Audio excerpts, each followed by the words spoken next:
Welcome in, everybody, to another episode of the Gridiron Geeks. My name is Strez. I am Dakota. We still haven't gotten that one down yet. And this is episode 6. Welcome in. 6. We're Return of the Jedi now, baby. Can you believe that?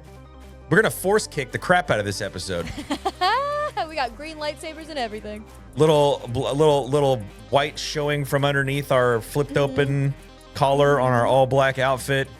Find out that the girl we kissed on a really snowy planet is actually our sister. Yeah, tell Han, and then they immediately go and make a son. And yeah, this is off the rails already. We are, in this episode, we're talking Super Bowl 60 reactions. Congratulations to the Seattle Seahawks. We're talking about our favorite and least favorite part of the offseason. We are talking about that Spider-Noir trailer that came out. I've got thoughts. And we're also going to ask the question, is there going to be any sort of media blitz for the Mandalorian and Grogu movie? So, before we get into the things that are driving us nuts, let's talk about the Super Bowl. Right. What did you think of Super Bowl 60? The halftime show was really good. That was so lit. Like, it was such a party. I didn't understand a word because I don't speak any Spanish, but it was so a lit. vibe. Well, I take that back. Lady Gaga performed. Obviously, I understood the that. Part that we understood. Yeah. I was like, oh, hey, I can understand what she's saying. Didn't like the song choice for her, but no, it was interesting because like Bruno Mars wasn't there, and it's like, yeah, I was like, oh my God, is Bruno Mars about to pop out? Like, what is going on here? Well, and then like Cardi B was like dancing. Jessica Alba also, and Pedro Pascal was also down there. Which, like, what a weird Fantastic Four. Yeah. Reunion moment. Wait, that's actually a really good point. Right. I didn't even think of that. That's so funny. I was I saw the picture of Jessica Alba. I'm like, what is she doing down there? I don't think I've so confused. seen her in years. Like, good for her. Yeah, somebody good for her. apparently got married. A real life engaged? wedding. Yeah. Ricky Martin. Took me a second to recognize him, by the way, because he looks really buff. Yeah, he looks good. He looks fantastic. I can only wish to look half as good as Ricky Martin does when I am his age. Green Day was also really, really good. That was cool how they opened it up. I really enjoyed that. That was I will say, Time of Your Life with previous Super Bowl MVPs did definitely get me tearing up, especially because a lot of them were from like when you and I were kids, you know. So it was definitely, and like I grew up listening to Green Day, which I feel like explains a lot about me. But like, you know, it was very nostalgic. Like, I think they definitely leaned into the nostalgia aspect of the pregame. Oh, right. There's a football game, apparently. Oh, yeah. The football. That was the reason that all of this was even happening in the first place. Right. Yeah. Right. It was 9-0 at halftime. A lot of kicking. Which is not, I mean, it was two good defenses. Like, yeah. I will give them that. It was two good defenses. But my issue was, I asked this on Twitter. I was like, Kenneth Walker gets you into field goal range every drive, and then you start throwing the ball, and Sam Darnold can't hit the broadside of a barn with the pass right now. Right. My poobah has a term for these games. I mean, it's not like his direct term, but we call them mighty defensive battles, and that is for sure what this game was. There have been games that are low scoring in the past that are like, this isn't defenses. This is just two terrible football teams playing against each other. But I do think that this game really was two really good defenses. One great defense and one really good defense facing off against each other. And it went, I mean, my prediction was 34-13 Seahawks. And you were close, yeah. Final score was 29-13 Seahawks. I was off by 5 points, which is really just one of those field goal drives in the first half actually just is a touchdown. And I would have got the score prediction basically completely right. And Drake May took 6 sacks, turned the ball over 3 times. It went exactly how I thought it was gonna go. Yeah. And there was a recent clip that came out from one of the DBs. I cannot remember which one of the Seahawks DBs it was, but they were talking about they basically said, like, classic young quarterback. He's not throwing blindly like Matthew Stafford would. He's making sure that he's confirming it and holding on to the ball too long. We're going to get one. And Which, he right. got I one. mean, most of them, if I remember correctly, came from his blind side because he wasn't checking there. They were coming from the left, and because he would just sit there with the ball, he wouldn't look over his shoulder. And I do, after kind of rewatching a couple things from the season, that has been their weakest side the whole season. Like Seattle did their homework Yeah. with this one. Yeah. I like you and I had talked about, we just don't think that he's ready. And I think this was absolute proof. And I think this also sets the Patriots up in a really horrible position next year because they're going to be going up against a lot of really good defenses next year. Yeah, no, for sure. And we talked about this too in our Super Bowl preview. We both said that if Drake May goes out and plays well in the Super Bowl, we won't be concerned for him and the Patriots offense next season. But if he goes out and lays an egg in the Super Bowl, which he did, we would be concerned for him and the Patriots offense next season. Right. And the playoffs is different than the regular season. Like it's just different. Everyone steps it up a level. Coaching, coordinators, schemes, everything it steps up another level because it's the playoffs. But at the same time, you have to wonder, there's the joke about the schedule or whatever. Right. I mean, of all the quarterbacks in the AFC playoffs this season, this is going to make me sound like a homer. Bo Nix had the best game and best win of the quarterbacks in the AFC this postseason.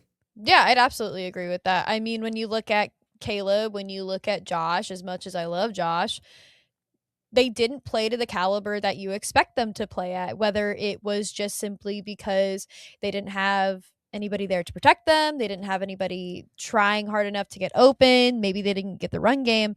Bo Nix had all three working for him. And even if they weren't, he still found a way to make plays.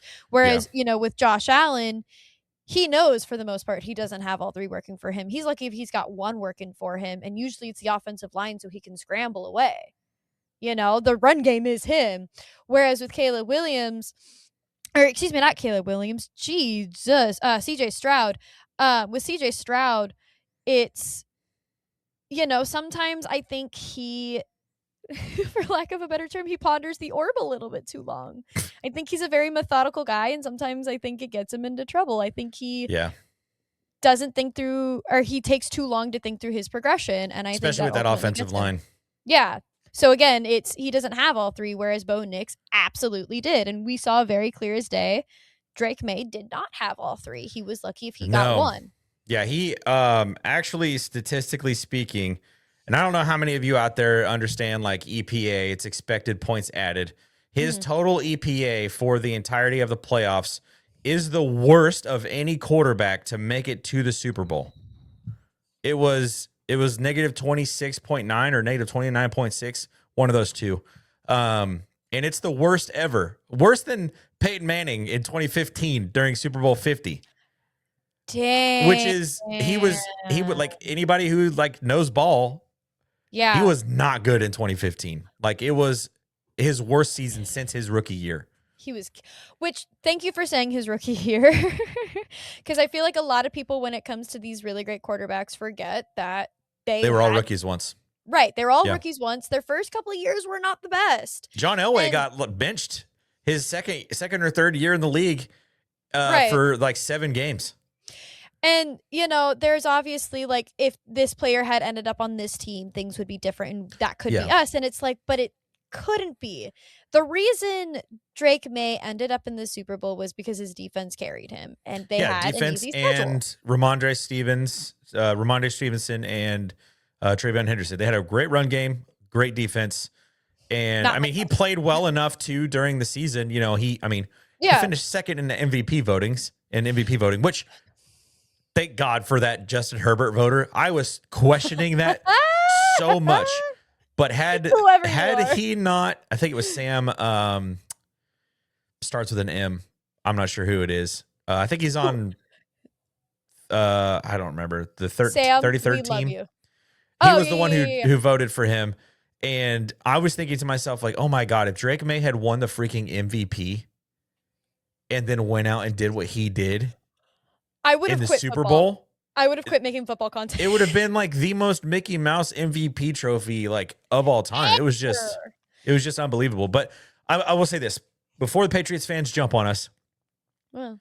Drake May is a very, very good quarterback. We are not saying absolutely. that. We're saying that he is still young, and we need to maybe pump the brakes a little bit about dynasty talk, which I'm guilty of as well. I have a video on this page where I'm talking about like how I'm upset that the Patriots fans didn't have to wait as long as the Broncos fans did for their next quarterback to come into town. Oh, damn. Has it been such a long wait for you? My God, I feel so sorry for you. Yeah, I guess there is a Vikings fan on the show right now.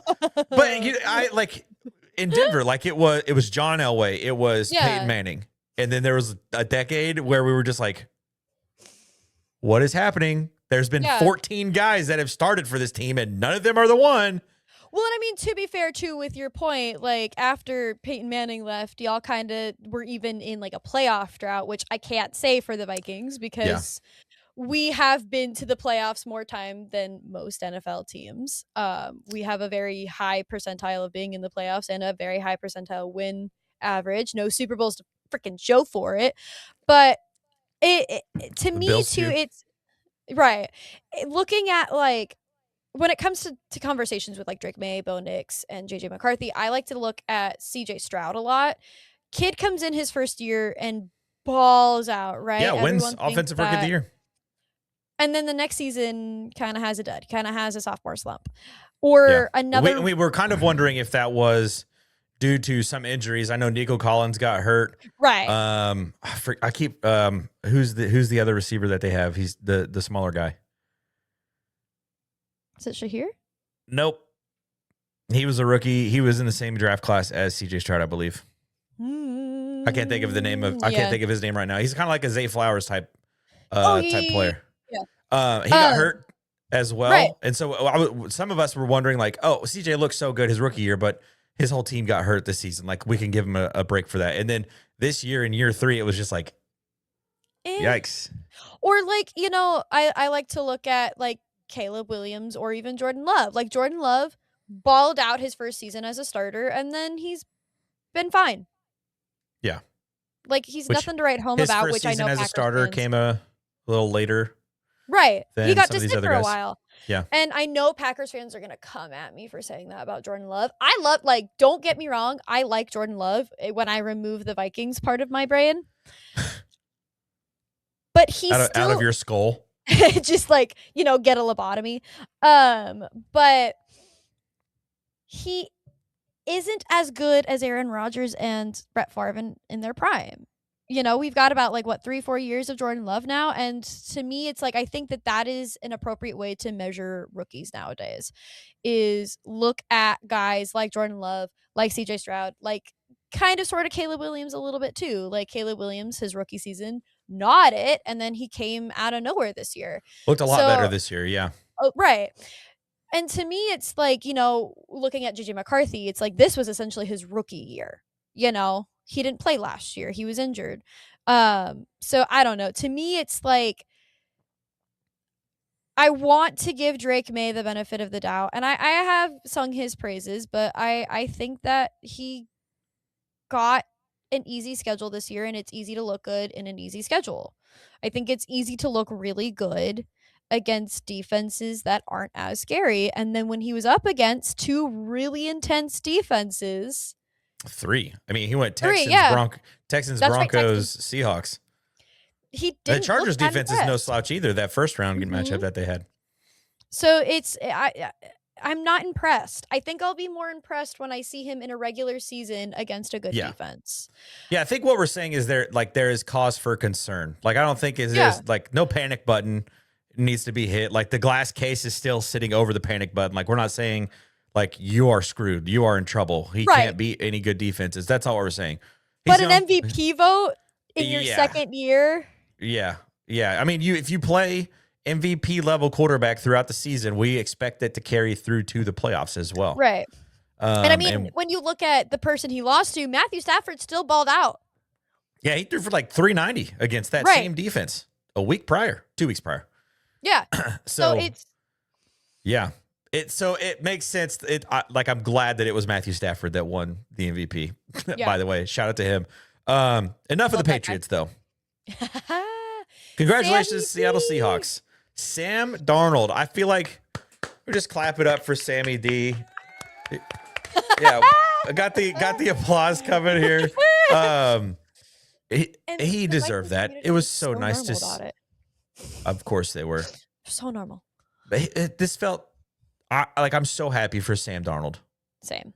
Like they popped up after the game was over. He was like walking through the crowd, like trying to find like players to shake hands with and like, say good game or whatever.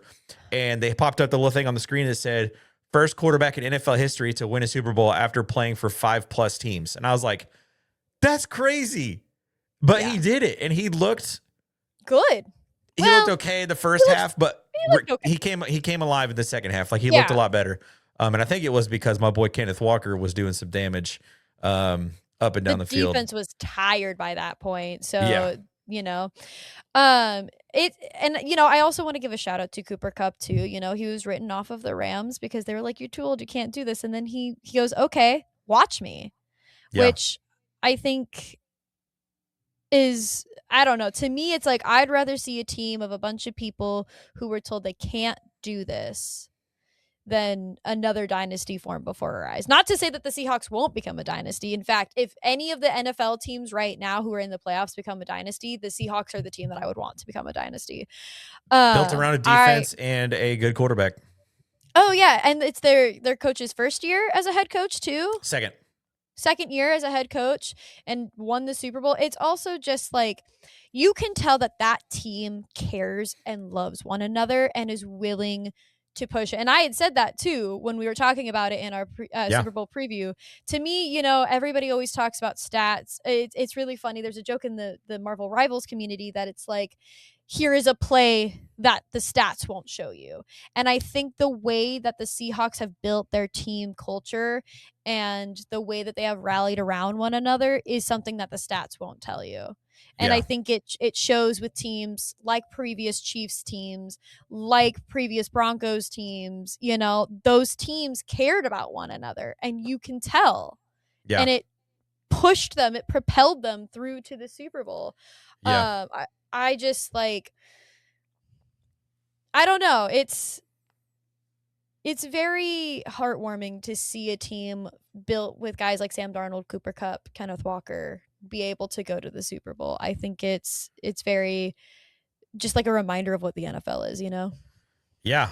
No, for sure. For sure. It was, I fully anticipated the Seattle Seahawks to win it. I like going into the playoffs. I was like, it's Seattle. Like even if Denver gets there, like I'm going to have to pick Seattle because they just look so good on both sides of the ball. And they didn't let us down. I thought we were going to get that Sam Darnold game that we've been scared of for 2 months. And it kind of looked like it was happening there for a minute. But he was able to avoid disaster and really turned in a pretty solid Super Bowl performance. But he did not win Super Bowl MVP. The first running back since Terrell Davis won Super Bowl MVP in 1998 with the Denver Broncos, winning Super Bowl 32, 33. I think it was the one that's on the flag behind me. I think it was 33. Super Bowl 32. What do I know? And Kenneth Walker is your Super Bowl MVP, and it makes sense. There was a point where I was like, wait a second. There's somebody else who maybe is the kicker going to win the Super Bowl MVP? This is going crazy in my head. I'm like, no, the only reason they're in field goal range is because Kenneth Walker is playing so well. Like, this makes sense. He had that long touchdown run in the fourth quarter too that got called back from that holding penalty. I was like, oh my God, this would have been crazy. Played a great game. And, going into the offseason, like this kind of moves us into kind of the next point in our conversation here. Moving into the offseason, Kenneth Walker is a free agent. They have to resign him. The Seahawks are going to do everything they can to keep him in town, but here's the issue. I don't know if this is an issue. This is a wish in my head. The Denver Broncos have so much money that they can spend on players, and they need to fix their running back room so badly. And Kenneth Walker would be a player that could do that. So it's going to be interesting to see what teams, the playoff teams, how much of their rosters do they retain? I think like 80% of the Broncos defense is still under contract going into next season, which is a good thing to hear for Broncos fans because it was, such a great defense. But I'm not sure overall what percentage of, all the playoff teams, what their players look like coming back, how many free agents they're going to lose, all that kind of stuff. And that's kind of like, I hate the NFL offseason. Same. Until the night of the NFL draft and like the week of the combine, those are the only two things that I enjoy. But everything else sucks. Yeah, for me, I always really like the first day of free agency because it's the Monday after my birthday. So it feels like a little like birthday gift from the NFL. It's like, here's a tiny little bit of content for you. Except the 1 year, where Kirk Cousins left my team and it turns out that he probably shouldn't have. He might be coming back. This year, He might be coming back. I am being in denial, and the Vikings community hates me for it, but I will scream it from the top. And people are asking him about it too. And I know Kirk Cousins. I know that man. That sounded bad. He's not cheated on his wife with me. I like him a lot. I think he's neat. I want to put him in my pocket. He doesn't have a very good. I'm wearing a hoodie, so right. He does not have a good poker face. And people keep asking him, like, is there a reunion in the cards for you and the Vikings? And he like smiles beforehand. He goes, if it happens, it happens, I guess we'll see. And that's what he was saying 2 years ago with the Falcons. Yeah. We'll see, I guess. And then, free agency started immediately. Kirk Cousins has gone to the Falcons. Yeah. And knowing the connection that he and Kevin O'Connell had, and knowing now that Kevin O'Connell is running the show, serious, like everyone's trying to say it'll be Kyle Murray. I don't think it'll be Kyle Murray. Everyone's trying to say it's Joe Burrow. Y'all want to go from one injury-prone quarterback to another injury-prone quarterback? Are you insane? Joe Burrow's problem is because his offensive line sucks in Cincinnati. But ours does too. Regardless, my least favorite part of the offseason is that little tiny bit of time between the Super Bowl and the combine and between the Super Bowl and free agency. But specifically, I hate the first 2 minutes before news starts coming out. That is my least favorite, because I actually really like free agency because I feel like you can get a sense of what teams are going to be doing in the draft based on what they do in free agency. The Vikings. We thought that, and then the Falcons drafted a quarterback in the first round. That's fair. The Vikings will be sellers. They're not going to be buyers this free agency. We are well over. Just don't have the cap space. That makes sense. I think we will be late free agency buyers, kind of who's left. Early. Yeah, TJ Hawkinson's gone. I think TJ Hawkinson's gone. Is he a good blocker? No. Never mind. We learned that this year. This year because he was taking up a lot of chipping, because our offensive line was just so injured that he was taking up a lot of chipping, and he was not good. He was nowhere to be seen, and a lot of people gave me flack for it, and I'm like, no, I'm not seeing him do anything. And then a lot of people started joining that, and they were like, okay, we see you now. And I'm like, right. All of that wasted potential. But I do think that we're going to be losing a lot. We'll lose TJ. Probably lose a bunch of weight on the O-line. Some of the guys that we picked up last year. Wouldn't be surprised if Max Brosmer, as much as I hate to say it, gets traded. Wouldn't be surprised if Jordan Addison gets traded. I'm unsure as to if we're going to keep Aaron Jones, if I'm being tired. It's either we keep Aaron Jones or we lose Mason, or we lose Mason and we keep Aaron Jones. It's one or the other. I don't think we keep both. You probably keep the younger one. Probably. And I think the defense will stay as is, maybe some secondary addition to the defense. But I think we are going into the draft pretty well. If we don't buy or if we don't sell in free agency, we'll definitely be selling during the draft. But that there, free agency is my favorite part of the offseason. I like seeing the moves. I like the logistics behind it. And again, usually you can kind of see where teams are going with the draft, except if you're the Falcons and you give me a heart attack in the middle of the draft. Because, oh my God. Yeah, it was a jump scare. That was weird. My other least favorite is after the draft and before minicamp starts. I hate that. Yeah. There's just like nothing to talk about. Yeah. Nobody does anything. There's no trades. That part's nice though, because, and I'm going to tell you why. You're going to say because of baseball? No, I hate baseball. I used to love it, but I hate it. They need to put Barry Bonds in the freaking Hall of Fame, and I'll watch it again. I'll write to them. I won't have to look at people's terrible mock drafts that they post on their Twitters. Or their terrible trade agreements. God, I can't wait for us to pick up a veteran.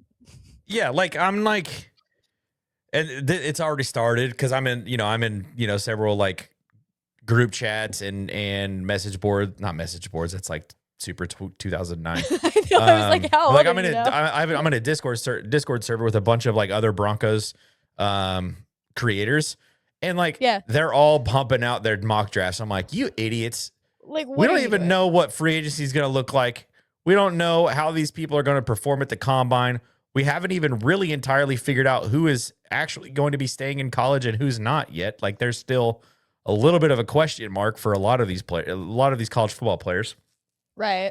And I'm just like, what's the point in wasting your time on building a mock draft? It's so stupid. You're always wrong.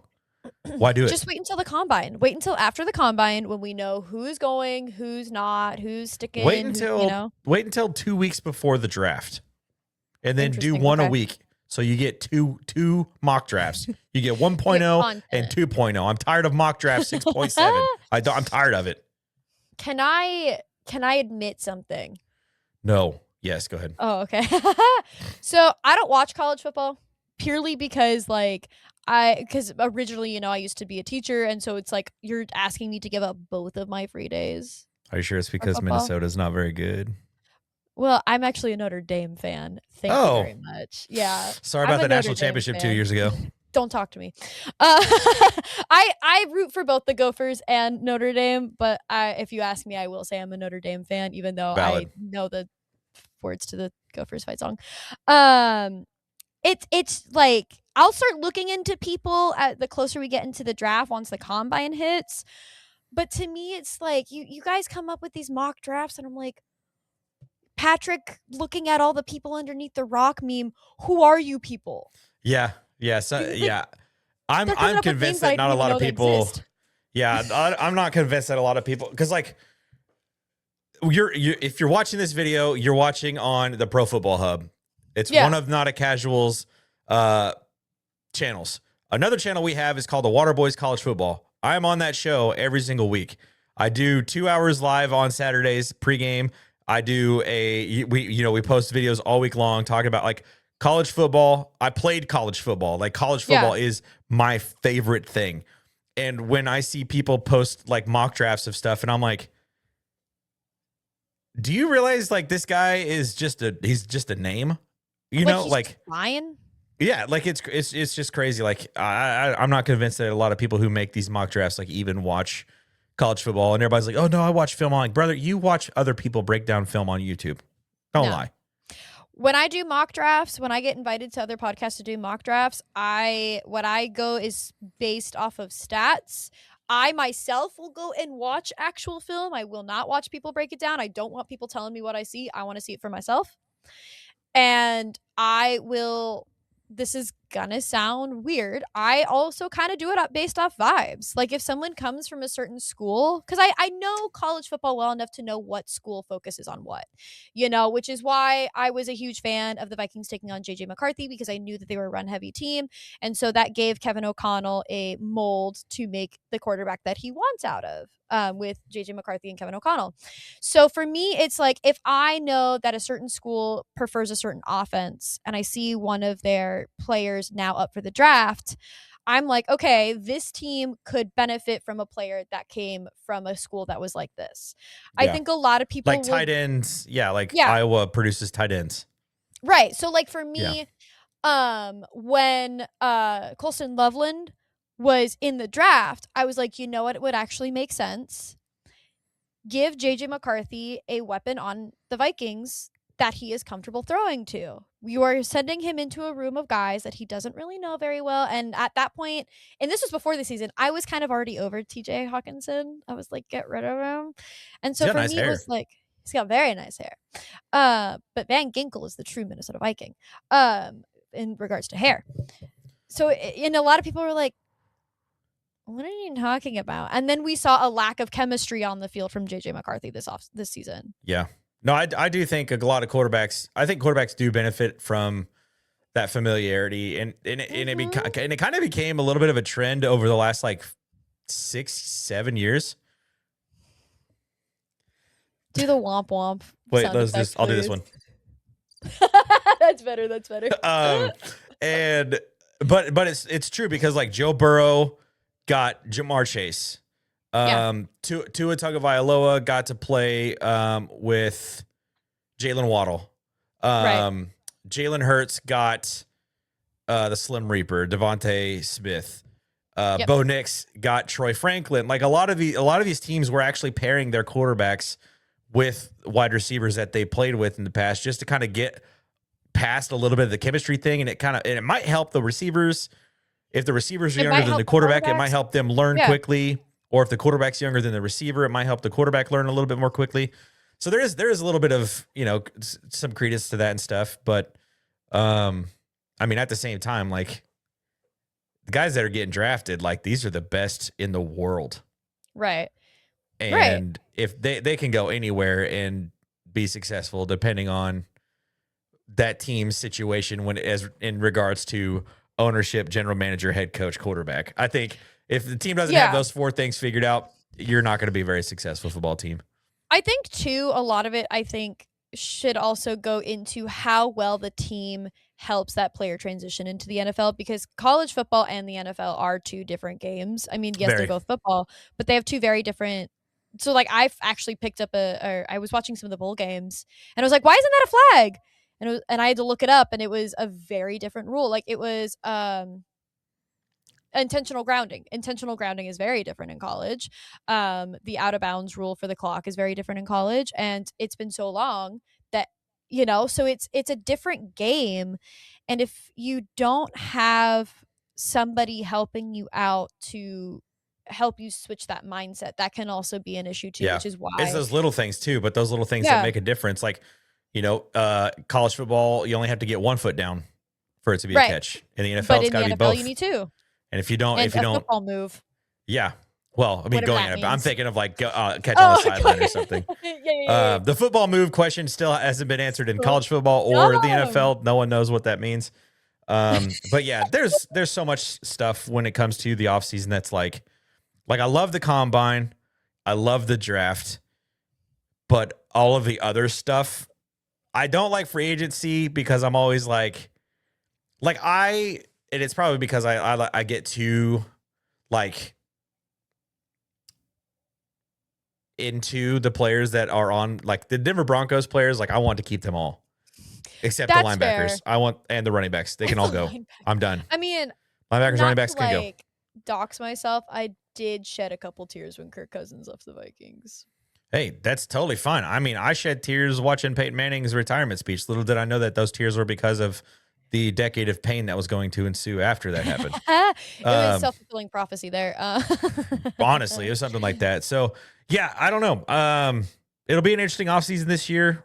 I think the salary cap is going up by like 9%. Like another $20 million. I think you're right. Yeah. I was thinking 20 mil. You were thinking percentage. Yeah, it's like another relatively large jump. I think last year was the biggest jump that we had ever had. And I think this year is similar to last year's jump. So teams that were struggling with a little bit of cap navigation are going to be able to do a little bit better because they're getting an extra $20 million to play with. But then there's other teams that are like, we've way outspent everything and we have no way to get through this. And there's other teams like me who are out from underneath the grips of one of the worst contracts in NFL history. That is no longer a thing that we have to worry about as Denver Broncos fans. So, which once again, so proud of you guys for getting out from that one. Ahead of schedule too. Like we went to the AFC Championship while still having $35 million of dead cap from Russell Wilson.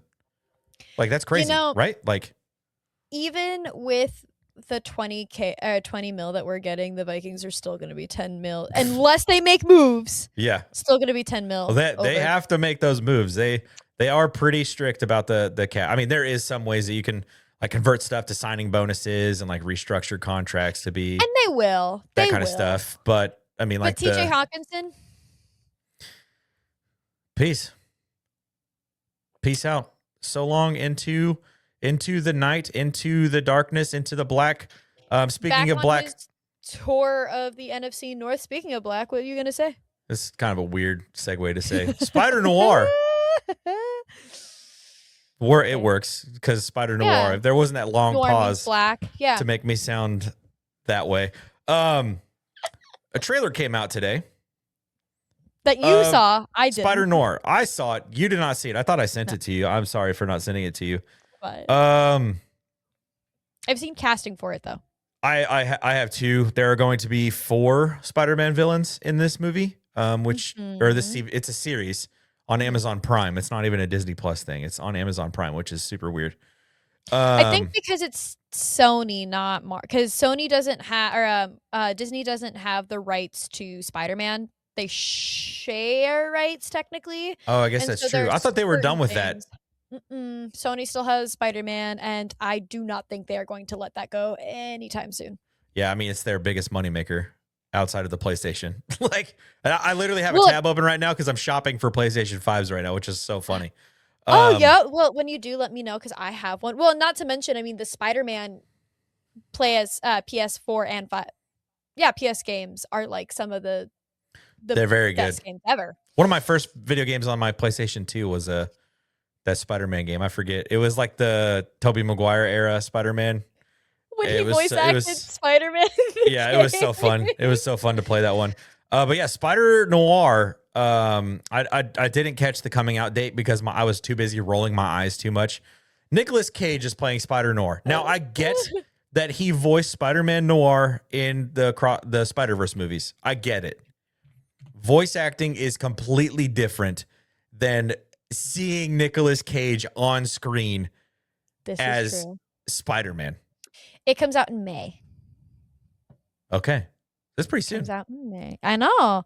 I'm surprised that we're just now getting casting for it. Yeah, that is interesting. If it's just now coming out. For me, I am excited that we are finally getting a confirmed Felicia Hardy Black Cat in live action. That's what I'm the most excited about. I'm not familiar with that character. So Felicia Harding Black Cat is kind of the best way for me to describe it is a little bit like Batman's Catwoman, in the sense that they like flirt and have this like cat and mouse game. She is also a cat burglar. But what's different is that she is actually, part of her character is that she is absolutely obsessed with Spider-Man, but does not care about Peter Parker. Interesting.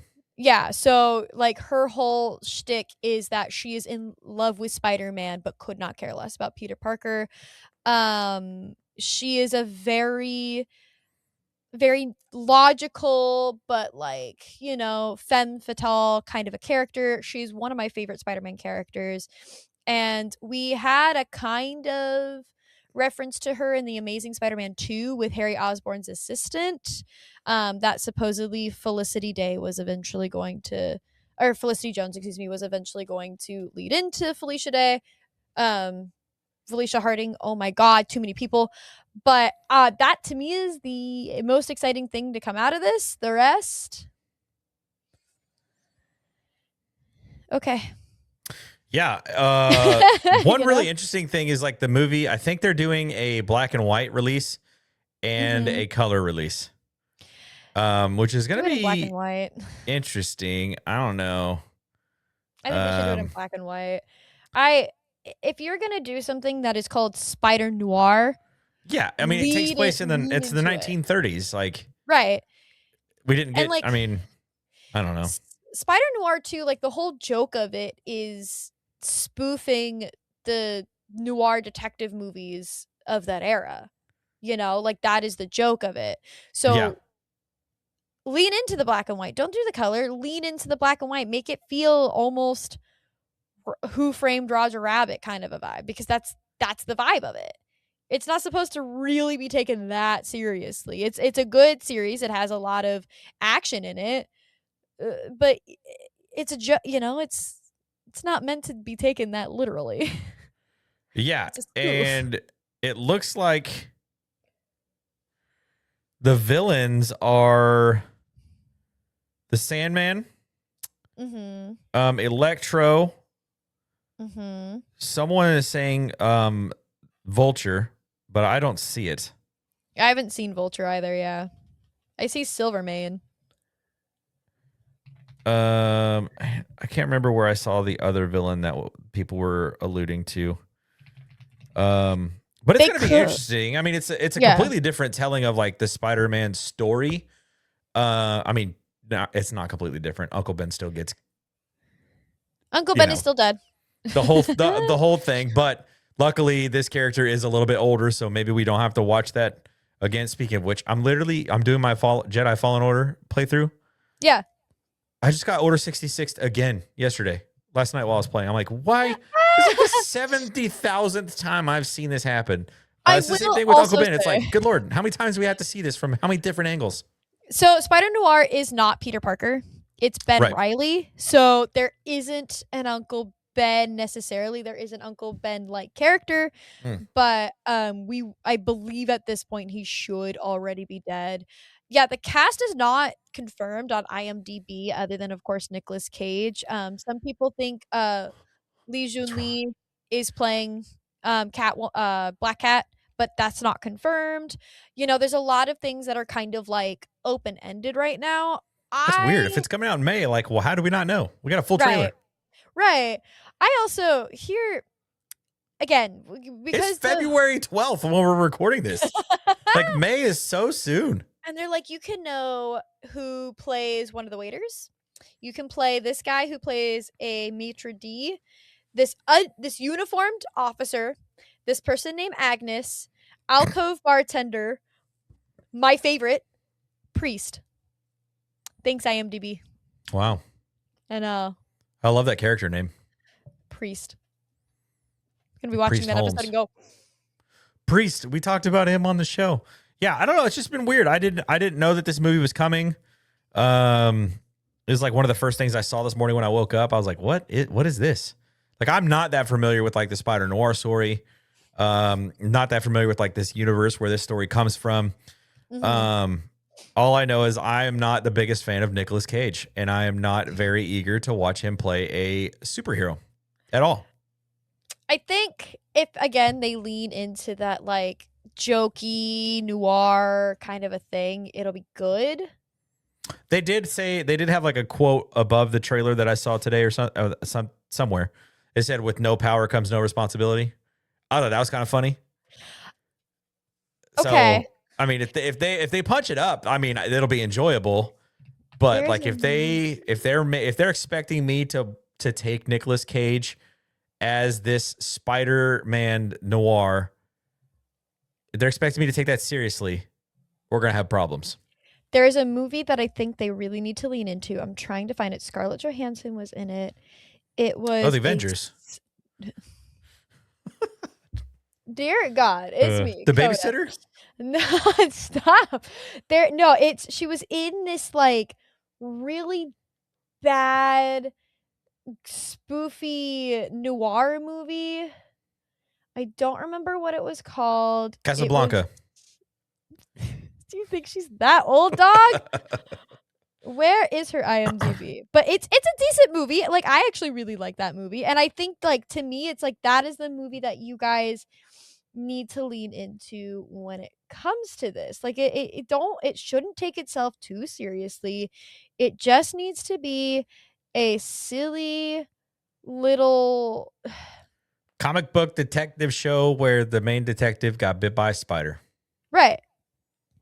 I don't even know if that's the story. Well, it's Spider-Man. It would make sense. Yeah. I'm not looking forward to it, but at least here's the thing. At least they did some media push for it. Because that's what it's called, the Spirit. Okay. Not Ghost in a Shell? No, I did not see that. I'm just throwing out Scarlett Johansson movie titles at this point. That's so funny. Except Casablanca. She obviously was not in that movie. Could you imagine if she was, though? I don't even know if her parents were born when that movie came out. If we're being honest, that movie is old. But yeah, so Spider-Noir actually has some media stuff that came out. Spider-Noir has a trailer that came out in the month of February, the same month as the Super Bowl. Guess who hasn't done any sort of media push? I'll show you. I need you to know your segues rival that of Julian Solomita when Jenna Marbles and Julian Solomita still did their podcast. I appreciate that. I appreciate that. I am so annoyed with Disney Lucasfilms. Like, you and I had a whole back and forth. We were screaming about it. You said, why are they on Hoth like 70 times? Because I'm over here like... We were expecting to get a trailer for the Mandalorian and Grogu movie. Right. And we got a Clydesdale reference to the old Budweiser commercials. With 4 tauntauns pulling a sleigh, basically, with Din Djarin and Din Grogu, where Din Grogu then uses the Force to pull the reins away from Din Djarin. And that was it. It was like 30 seconds. And so for me, like the reason I was like, why is he on Hoth? Why is he on Hoth? Is because my brain, I'm like, okay, like we're looking for like this. Yeah, are they going back to Hoth? Are they going back to that like rebel base? Is something going on there? Right, because I had told you that in the Old Republic games, Hoth had like a huge issue with pirates. So I'm like, okay, we're pulling some Old Republic, and then which would make a lot of sense. Like, right, and then Lucasfilm was like, no, we just thought that it would be a good reference to some old Super Bowl commercials, and all of us were like, you can't do that to Star Wars fans. Like, I'm sorry. Like, we look at everything and we're like, oh my God. Like, yeah. I can remember watching before the Rise of Skywalker came out. I remember that week, the episode of The Mandalorian that was coming out that week released early.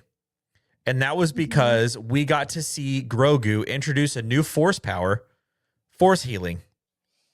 And in my brain, I'm like, oh, I bet that's going to be in the movie this weekend. It was. Right. So we're thinking to ourselves, like, this has to be related. Lucasfilm comes out and they're like, no, this is just, we just wanted to make something fun. And I was like, and you thought the fun thing would have been a Budweiser commercial? And it's like the other. I mean, it was cool to see tauntauns. Like, I was like, I saw their feet. I was like, oh my God, are those tauntauns? Like, I was like, is this story? Like, are we going back to like familiar places? This is crazy. Which I would love. No. Uno reverse card. And like the other trailers that came out, you know, we got little snippets and then they were like full trailer live on, which by the way, I hate that shit. Give me the old. Just post the trailer. Just give us the trailer as the commercial. Like, it's right. Like at least when Civil War came out, they did like this cool like united we stand, divided we fall, and it was like little snippets, and then that was the trailer, and it was like whoa. You know, but now you give us like 2 seconds of nothing, and then you're like, the full trailer is online. I'm not going to YouTube in the middle of the game, dog. Yeah, like. And no matter how boring it is. But as for us in this show, we are invested not only in the Star Wars trailer that's happening during the commercials, but we're also very invested in the football game. So no, we will not be walking away from our TVs to watch this. And by the time the game is over, I'm like a couple drinks in. You think I'm going to remember? Yeah, I'm on like my 4th bowl of chili, you know? Right. It's like I'm exhausted. I want to go to bed, dog. I got to take a shower. I got to get ready for work in the morning, except not because, you know. Well, the sun was still up by the time the game was over for you. Get out of here. But like, no, but so I mentioned this before we started recording. Mm-hmm. According to Sin Experience, I don't know what this source is, Edo.com. They did some information about the Super Bowl ads. The Mandalorian and Grogu Super Bowl ad was the worst performing film ad of the night. Ranked 43 in engagement for ads overall, with an engagement score of 104 versus Minions and Monsters, the highest engagement for a film, 909. And Yeah. Disclosure Day, 475. Yeah, I will say the Minions one had me more excited because it was just Yeah. white, and then you heard the Minions, and you're like, "Is that the Minion? What's And he's happening?" like running from the back. It made me Right. think of that SpongeBob episode. Yeah, that one. So funny. Right, and you know, I think about, because didn't The Force Awakens also have a Super Bowl ad? Like, because it was like because it came out in December, and so I think they had like a very like tiny little Super Bowl ad, and that was like the first time we saw Han Solo, and we all were like, maybe, I if don't I know. remember correctly. But I was asleep in my room in college, and my best friend just bust open the door, and I thought I'm like getting kidnapped. He's like, dude, like, you gotta watch this. you gotta watch this. Throws his iPad at me, and I'm like, oh my God, I start crying. This is the biggest Star Wars movie we've gotten in years. I mean, we haven't gotten a Star Wars movie since The Rise of Skywalker. And that was a dud at the box office. I enjoyed it. I would have done some things differently. I enjoyed the movie. Yeah. It was a fun movie. But it was a dud at the box office. And, you know, I've had this conversation with, you know, some of my friends that, you know, enjoy the same movies that we all enjoy. I've been saying this, with the success of Dune, Star Wars has to come out swinging in theaters. And if they're not going to give us a full trailer for people to even be interested in going to the theaters to watch this movie, it's in major trouble. And it would be one thing too if like they had showed this ad and everyone's like, okay, that's weird, and then a little bit later showed the actual trailer. That, to me, that would have been like, oh, see, because then I would have gotten the Clydesdale horse joke. And Disney can afford multiple Super Bowl commercials for one thing. Absolutely can. There's no doubt in my mind that they can. To me, it felt really lazy and like a disservice to fans who've been waiting for this, because you and I talked about our hypothesis for the trailer. You know, I was like, I think the end is going to have a reference to a big character, and we were talking about what we could see. Like, is it going to set up Ahsoka? Is it going to set up, because they've been teasing like some prequel stuff in the next season of no. We got Tauntauns on Hoth. That might not mean anything. That probably means nothing. They straight up told us that it didn't mean anything. Oh, see, I didn't even see that. Like, I had seen they came out and like they like said on Twitter, they were like, it didn't mean anything. It was just a fun commercial. I thought you'd seen that because it felt like you were like referencing that. I've seen people talk about it, but I didn't know that it had. They came out themselves and said like, this is nothing.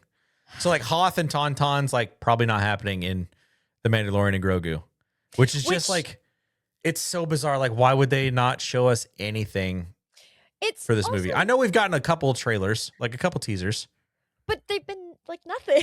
They've been like, we just like the tiniest little. I just want the final Kylo trailer Ren that like his lightsaber first. You know? The trailer that's gonna. What's that one guy on YouTube that like snot cries every time he watches a Star Wars trailer? Do you know who I'm talking about?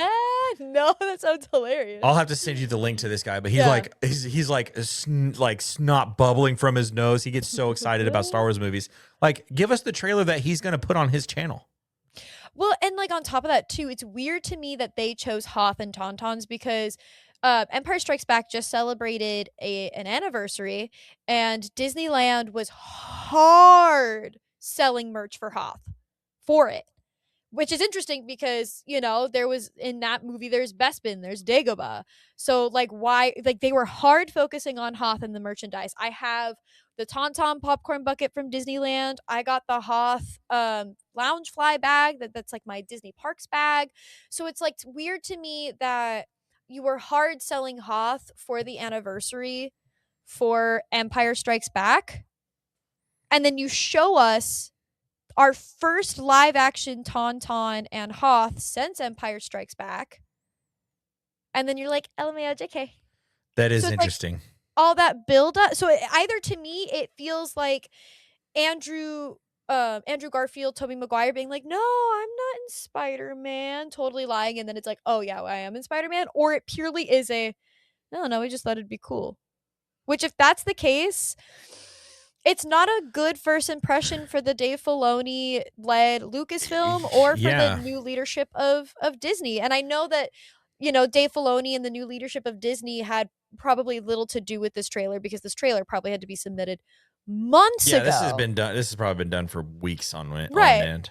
But you have, again, all of that like merch that came out last year for Hoth, with the Tauntauns, with like, there were like really cool like baseball jerseys.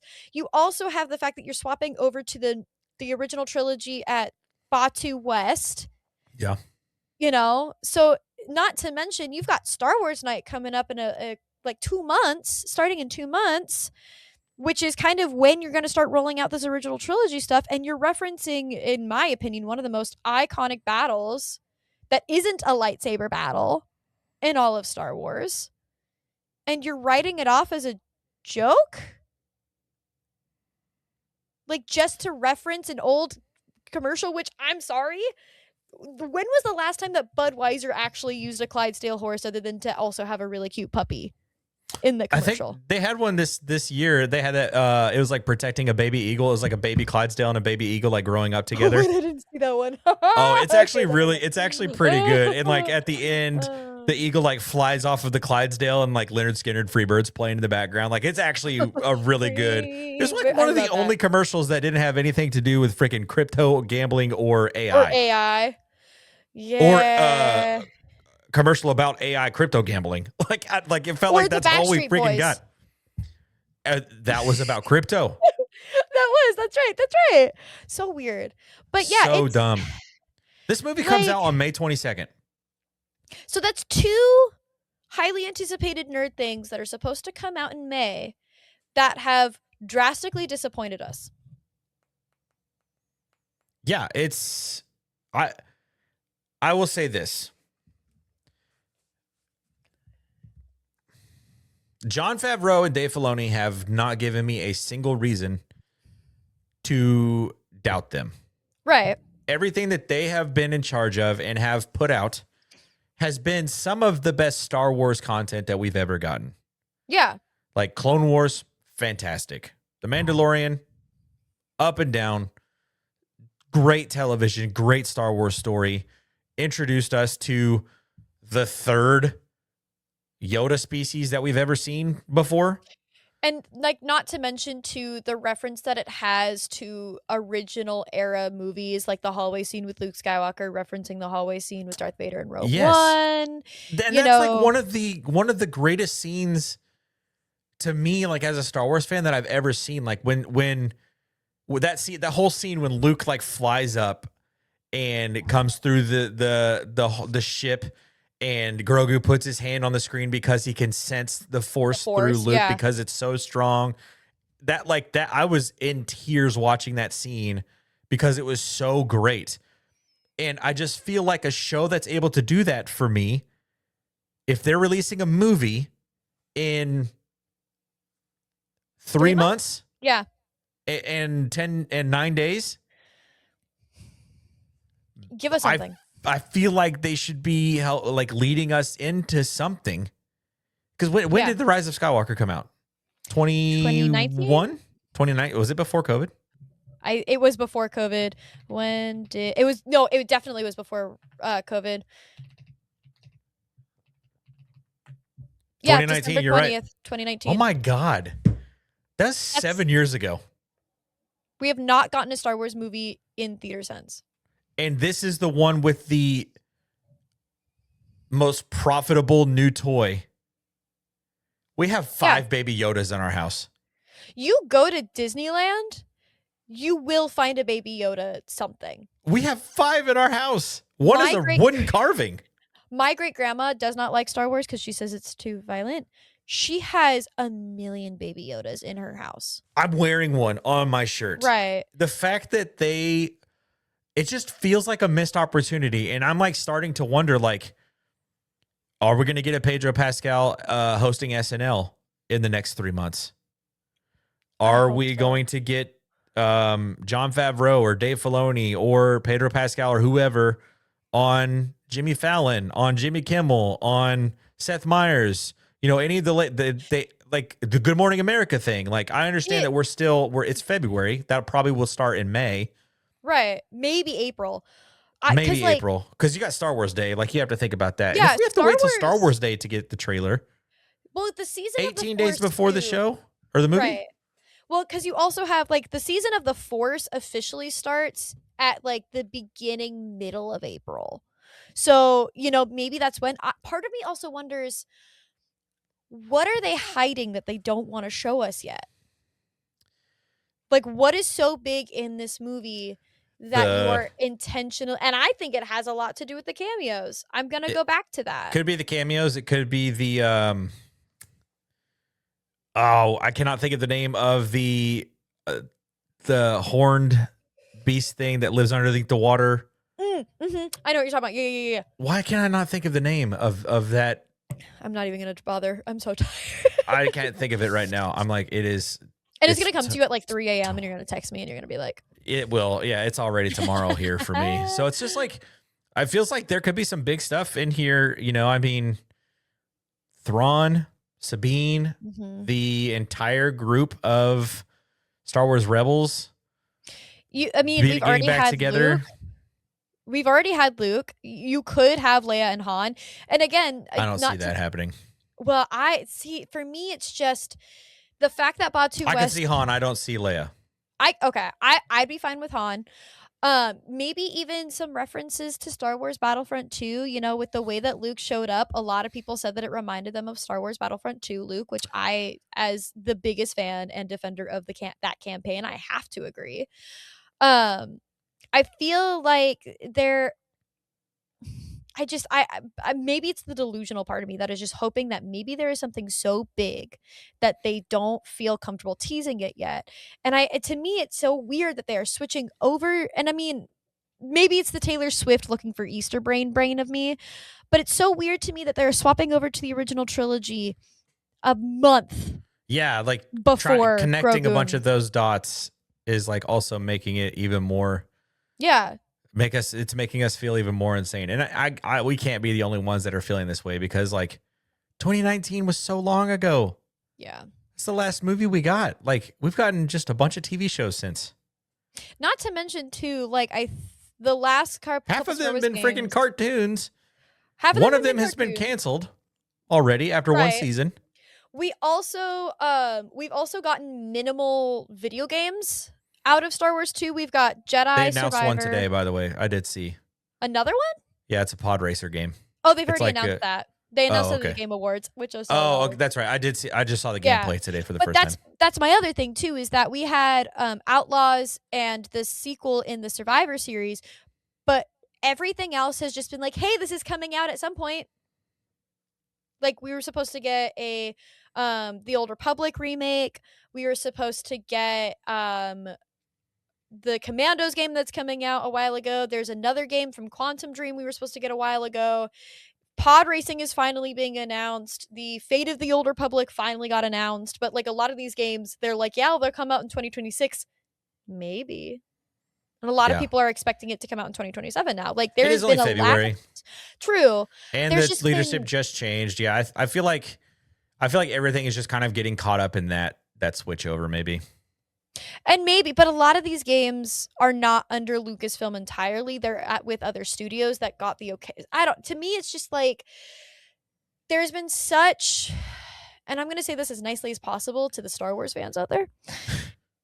The most mentally stable fan base on the planet? Yeah. Okay, good luck.